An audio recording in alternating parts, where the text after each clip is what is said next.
Bonjour à toutes et à tous et bienvenue à ce nouveau Good Morning Market du mardi 9 août 2022. C'est un plaisir de vous retrouver après une interruption des vidéos Good Morning Market. Alors, comme d'habitude, hein, on va faire le point sur le contexte général de marché, la clôture de la veille et ce qui est attendu cette semaine parce qu'il y aura un chiffre très attendu, hein. La semaine dernière, c'était le rapport NFP, les chiffres, le rapport sur l'emploi aux États-Unis, un rapport qui était supérieur aux attentes. Donc, il y a eu une première réaction positive. La réaction par la suite a été plutôt négative parce qu'effectivement, cela pourrait pousser la Fed à être plus au quiche qu'attendu afin de combattre l'inflation. Et justement, l'inflation américaine, c'est la donnée dont nous allons prendre connaissance dès demain. Donc, prudence avant les chiffres de l'inflation. Hier, les indices européens ont terminé la séance en hausse. Le DAX, petite hausse de 0,84%, le CAC 40, 0,80%. Et la seule donnée d'intérêt hier était l'indice Syntix, hein, qui reflète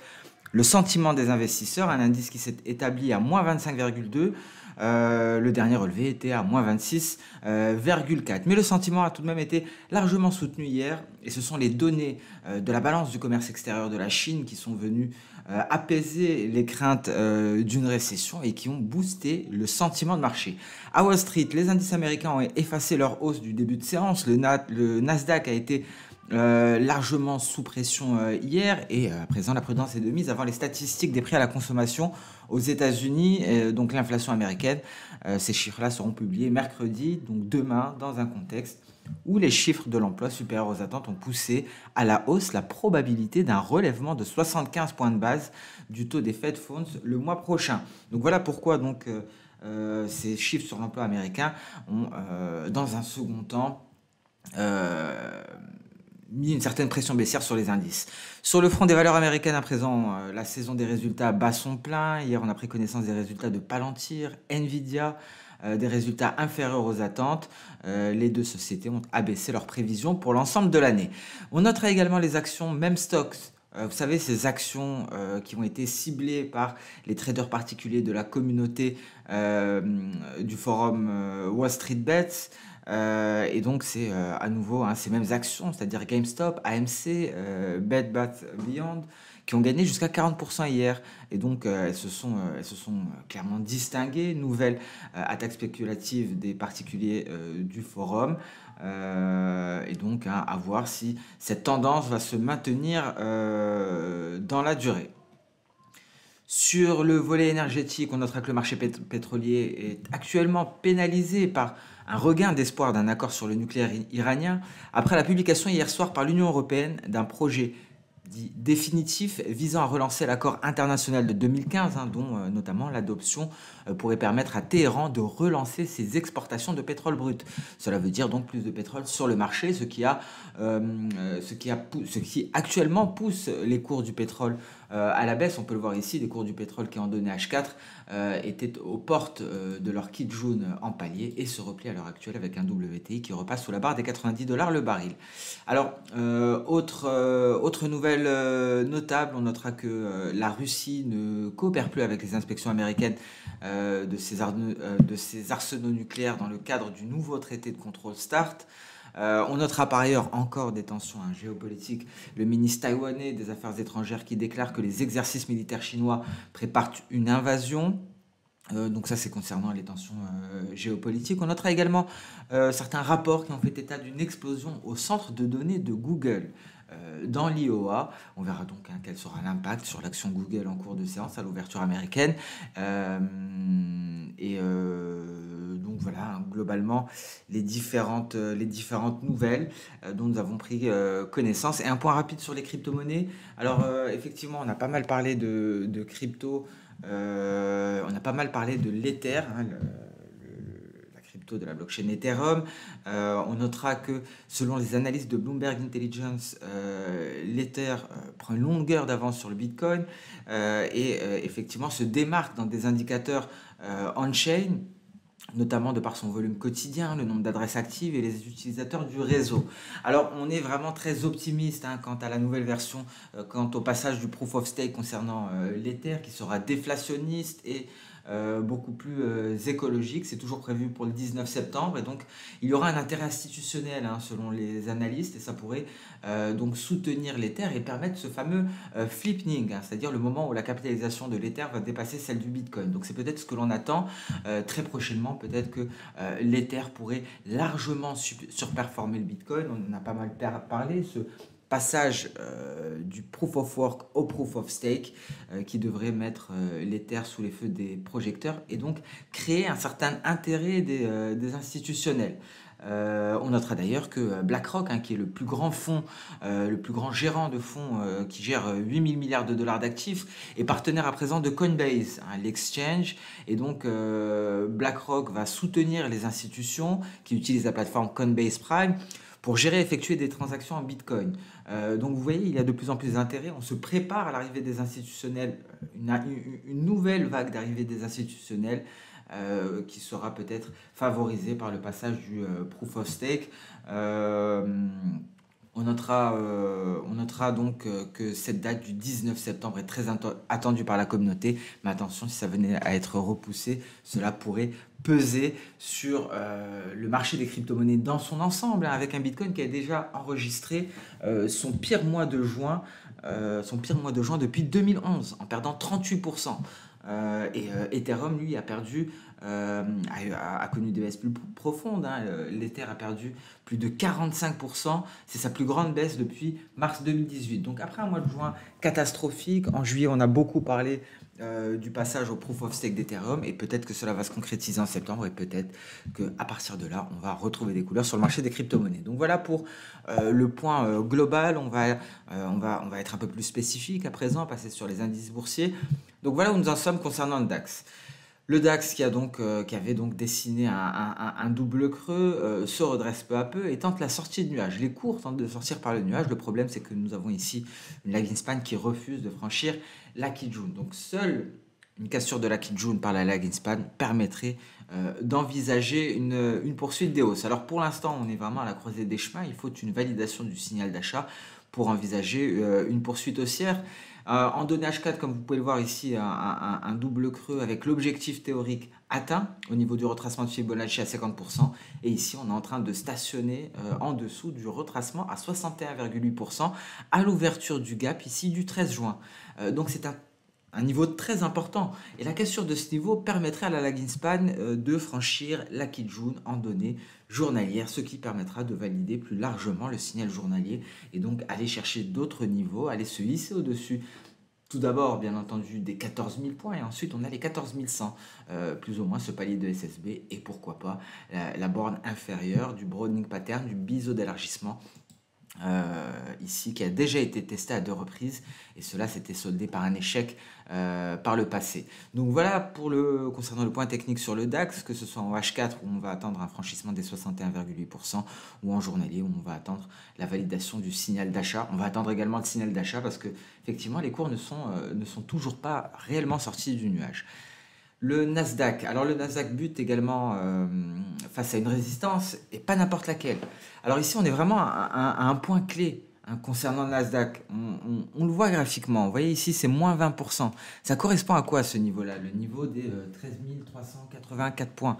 C'est tout simplement le support qui a été cassé et qui a poussé le Nasdaq en bear market, en marché baissier. Parce que c'est quoi un bear market? Un bear market, c'est un marché qui a perdu plus de 20% depuis ses récents sommets. Et donc, c'est à partir de ce niveau-là que nous sommes entrés en bear market ici sur le Nasdaq. Donc, depuis ce moment, depuis la cassure de ce support, à présent résistance, donc une inversion de polarité, c'est-à-dire un support qui se transforme en résistance, en tout cas depuis la cassure de ce support-là, nous sommes en bear market et refranchir cette zone permettrait de ne plus être en bear market et cela renforcerait le sentiment la prochaine résistance de taille. Si je puis me permettre, il y en a d'autres en cours de route, mais celle-ci sera la prochaine avec la même importance que les 13 384 et ce sont les 15 175 points parce que c'est le niveau qui détermine la zone de correction. Lorsqu'on se replie de plus de 10% depuis les récents sommets, on estime que le marché corrige. Lorsqu'on est à plus de 20%, le marché est en marché baissier, est en bear market. Donc, très très grosse résistance ici pour le Nasdaq. La cassure de ce niveau serait un très gros signal d'achat d'un point de vue de la théorie de dos, parce qu'on sort du bear market, mais d'un point de vue Ishimoku aussi, parce que si les cours venaient à casser ce niveau-là, la lagging span sortirait du nuage et donc on validerait ce signal d'achat qui avait été donné ici le 28 juillet. En H4, pas plus d'informations sur Nasdaq, S&P 500 également face à une résistance. Vous voyez, on est dans une zone compliquée, hein. Ici, on avait eu une petite zone de congestion avant donc un repli assez brusque des cours. On est exactement dans la même zone à l'heure actuelle. Beaucoup d'indécision de la part des investisseurs. Ni les acheteurs ni les vendeurs ne parviennent à prendre la main et on le voit par ces mèches supérieures et inférieures et on clôture pratiquement au cours d'ouverture. Donc beaucoup d'indécision. Personne ne prend la main et cela montre très certainement cette prudence avant les données sur l'inflation. La prudence ici face aux données sur le marché du travail, hein, qui étaient de très bonnes données. Le marché du travail est robuste, mais d'un autre côté, cela pousse la Réserve fédérale américaine à être plus hawkish pour contrer l'inflation. Donc incertitude, ça se traduit par quasiment une toupie, hein, avec un corps très dégradé, avec deux mèches plus ou moins longues. Et hier, hein, c'est vraiment le cas d'école, hein, vous voyez, un corps complètement dégradé, le cours d'ouverture pratiquement égal au cours de clôture et des mèches inférieures et supérieures. Donc, attentisme avant les données sur l'inflation visible, hein, sur les chandeliers japonais en données H4. Vous voyez, on est dans un canal haussier, on est en train de chatouiller la borne supérieure de ce canal haussier. Donc, ici, même si on est au-dessus du nuage Ishimoku journalier, au-dessus du nuage Ishimoku H4, la prudence est de mise parce que, effectivement, grosse résistance sur le Nasdaq, un S&P 500 qui montre énormément d'indécision ici. Les chiffres de demain pourraient être baissiers éventuellement, mais si on venait à casser ces résistances, alors là, le rebond s'étendrait, se poursuivrait pour aller effacer une grande partie de la baisse, hein, que l'on a connue depuis les records historiques. On va utiliser les retracements de Fibonacci pour voir où nous en sommes justement et cela nous permettra de déterminer des résistances. Vous voyez, on sait ici au-dessus de ce support, c'est très bien, les 38,2%, il restera les 50% ici. Alors ça me semble plus ou moins précis, donc on a quasiment effacé 50% de la baisse depuis les sommets, les records historiques. Dow Jones, même topo, hein, plus ou moins, on est en train de temporiser sous un palier de SSB que je vais étendre ici, donc vous voyez la résistance est là et donc l'attentisme à présent devrait se faire ressentir avant les chiffres sur l'inflation, même si on est concernant le Dow Jones comme les autres indices américains au-dessus du nuage Ishimoku en données journalières. Il y a donc un signal d'achat, mais il n'y a pas de validation pour le moment parce qu'ici il y a aussi une résistance pour le Dow Jones et c'est les 32 996, donc plus largement le seuil psychologique des 33 000 points. Voilà pour les indices boursiers. On passe à présent sur le marché des crypto-monnaies. Marché des crypto-monnaies, Bitcoin. Alors, on tient bon pour le Bitcoin, on est dans le nuage. La grosse résistance est à 25 000 $, on l'attend, c'est un palier d'SSB. Ça permettrait la sortie de nuage, même si effectivement la lagging span sera encore à l'intérieur. Donc, je vais ajouter à présent la Tenkan et la lagging span. Vous voyez ici, on a tout de même une lagging span qui s'attaque à la moyenne mobile ici. Cette moyenne mobile à 50 périodes. La prochaine moyenne mobile est celle à 200, beaucoup plus éloignée. Mais donc ici, on pourra avoir une certaine résistance qui se matérialise, qui continue de se matérialiser, parce que ça fait un moment que les cours n'arrivent pas, testent le seuil des 24 500 $, mais n'arrivent pas à se hisser au-dessus pour aller s'attaquer aux 25 000. Et donc là, peut-être ce sera encore un peu plus difficile avec une lagging span confrontée à la moyenne mobile à 50 périodes. On se maintient tout de même au-dessus du seuil des 50 pour le RSI, hein, ce qui est évident étant donné qu'on est au-dessus de la Kijun. Je vous rappelle que lorsqu'on est le RSI au-dessus de 50, cela veut dire qu'on a franchi la Kijun. Comme vous pouvez le voir, lorsqu'on teste les 50 ici, on teste la Kijun là-bas. Bitcoin en H4, pas grand chose, on tourne autour du nuage. L'Ether est peut-être un peu plus fort. L'Ether fait également face à une résistance aux alentours des 1780 $ l'once. Si on casse ce niveau-là, la prochaine résistance se situe au-dessus des 2000 $, à 2250 environ. C'est la moyenne mobile à 200 périodes. Et là, c'est très intéressant parce qu'on a réussi à franchir le premier objectif théorique ici, hein. Souvenez-vous, on en avait deux. Celui de la hauteur de la figure et c'est ce niveau-là, cet objectif théorique qu'on arrive à surpasser à nouveau. Donc ça paraît tout de même encourageant d'un point de vue de l'Ether, même si Ça peut contraster d'un point de vue du Bitcoin face à cette lagging span qui s'attaque à la moyenne mobile 50, mais peut-être qu'elle arrivera à la franchir sans grande difficulté. On passe à présent sur le compartiment des matières premières. Tout d'abord le gold qui s'est ressaisi. Les acheteurs ont eu chaud ici, hein, parce qu'on en a parlé avant mon départ en congé. On a un double sommet qui se matérialise, double sommet de long terme, avec pour objectif théorique les 1200, sous les 1300 dollars l'once, hein. Donc on a vraiment eu chaud, mais là on fait face à une grosse résistance. C'est le nuage Ishimoku en données hebdo, une résistance qui a très bien fonctionné la semaine dernière. Vous voyez comme on allait la tester du bout de cette mèche supérieure. Donc grosse résistance à 1800 dollars l'once. Et donc ici, ça pourrait être un point de vente peut-être pour aller chercher les récents creux aux alentours des 1680. Que nous disent les données journalières. Donc ici, vous voyez, hein, la précision, hein, du test, on n'a vraiment pas cédé, hein, pour le gold, on n'a pas cassé les 1675, on s'en est rapproché et on rebondit et on a donc notre nuage journalier. Donc double nuage, on va essayer de le voir ici, hein, on va ajouter un second Ishimoku, donc très grosse résistance à 1800 dollars l'once, hein, ça va être très compliqué. On va garder que le nuage en hebdo, on enlève tout, Tenkan, Kijun, Shikuspan, donc ce que j'appelle lagging span. Et vous voyez, donc double nuage ici, nuage hebdo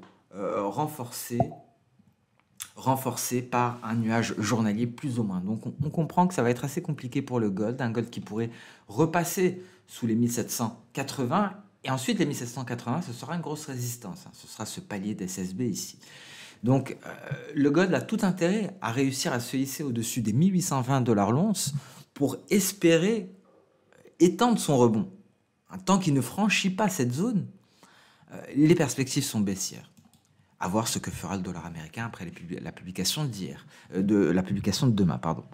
Donc pas grand-chose, pas grand-chose de plus en données H4. On passe directement sur le pétrole WTI, un pétrole WTI qui perd du terrain, mais les perspectives restent haussières. Vous voyez ici, on a tout de même un bel objectif à 96,65.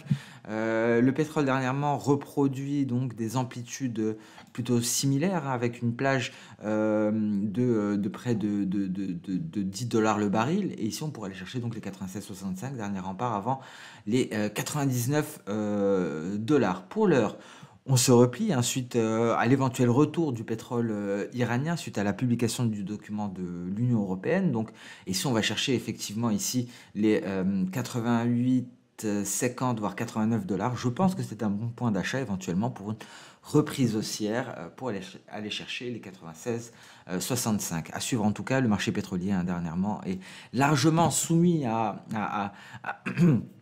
tous ces fondamentaux. Et en plus, ce soir, on prendra connaissance des stocks de pétrole brut de l'API à 22h41. Les rendez-vous de la journée, c'est ça concrètement. On a les stocks de pétrole brut tard le soir, hein, pas grand-chose d'intéressant à part cela. Sinon, on a pas mal de résultats d'entreprise. On a parlé de Coinbase, mais il y aura également Plug Power, Ralph Lauren, Roblox, hein, pour ceux qui s'intéressent aux jeux basés sur la blockchain. Il y aura également les résultats de Cisco. Donc une séance qui sera rythmée par les résultats trimestriels et en soirée par les stocks de pétrole brut, le rapport hebdomadaire de l'API qui pourrait peut-être changer la donne ici à court terme sur le pétrole WTI et le Brent de la mer du Nord. Pas grand chose en données H4. Gaz naturel, qu'en est-il? Alors on avait fait un gros point, je pense, sur le gaz naturel. Vous voyez, finalement, on est reparti chercher encore ce niveau-là. C'est le E2.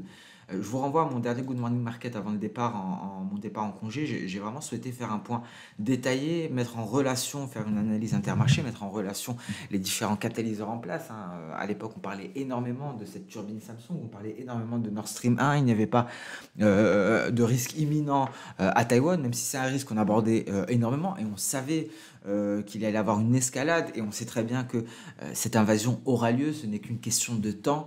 Mais donc c'est un nouveau risque qui s'est ajouté depuis ma dernière vidéo que j'ai enregistrée avant mon départ en congé. Alors ce qui est intéressant ici sur le Natgaz, on est allé chercher E2. Mais plus important que cela, à l'heure actuelle, si on casse E1, je pense qu'on pourrait largement se replier. Vous voyez, le gaz naturel ne se replie pas sans rien. Il nous donne des alertes, et ce sont des figures chartistes. Et ici, j'ai l'impression de voir une figure en épaule, tête-épaule, qui pourra aboutir à un net repli. Vous voyez d'ailleurs, hein, la hausse. Alors, je retire cela et je vous renvoie pour ce raisonnement à la vidéo avant mon départ en congé. Donc ici, peut-être une figure en épaule tête épaule et dans ce cas-là, l'objectif théorique est très intéressant parce qu'il nous renverrait ici aux alentours des 6,150. 650. Je vous rappelle que le marché s'est retourné après une figure en épaule tête épaule inversée qui était visible en données H4. Vous voyez, les deux épaules et la tête au milieu. Et donc ce ne serait pas étonnant de voir la même chose, ce marché-là se retourner à nouveau après une figure en épaule tête épaule. Donc prudence en cas de cassure des 7,600, plus largement des 7,500, ce serait un retour vers les 6,150. Voilà pour le marché des matières premières. Je n'ai pas eu le temps d'aller plus loin sur les fondamentaux des autres comos, mais bien entendu, on en verra d'autres en cours de semaine. Dollar américain, bon, alors concernant le dollar, on se maintient tout de même très haut, hein. C'est demain qu'il y aura effectivement, je pense, un rebond du billet vert. Je vois une lagging span qui s'attaque à un gros obstacle, une grosse bougie verte, et peut-être un retour en force du billet vert ici, ce qui se solderait en données H4 par un rebond sur le nuage et une cassure de la Kijun journalière qui est visible ici, hein, que l'on peut retrouver bien entendu dans le graphique journalier. C'est la cassure de cette Kijun qui nous permettrait d'envisager un retour vers les récents sommets et donc un nouveau passage pour l'euro-dollar sous la parité, avec un nuage pour l'euro-dollar qui vient effectuer une certaine pression, une pression qui est déjà donc sur les cours, hein, par la Kijun. Vous voyez la Kijun comme elle a travaillé, vous voyez comme il y avait de la vente proche de la Kijun. Cette Kijun à présent exerce une pression baissière, pousse les prix à la baisse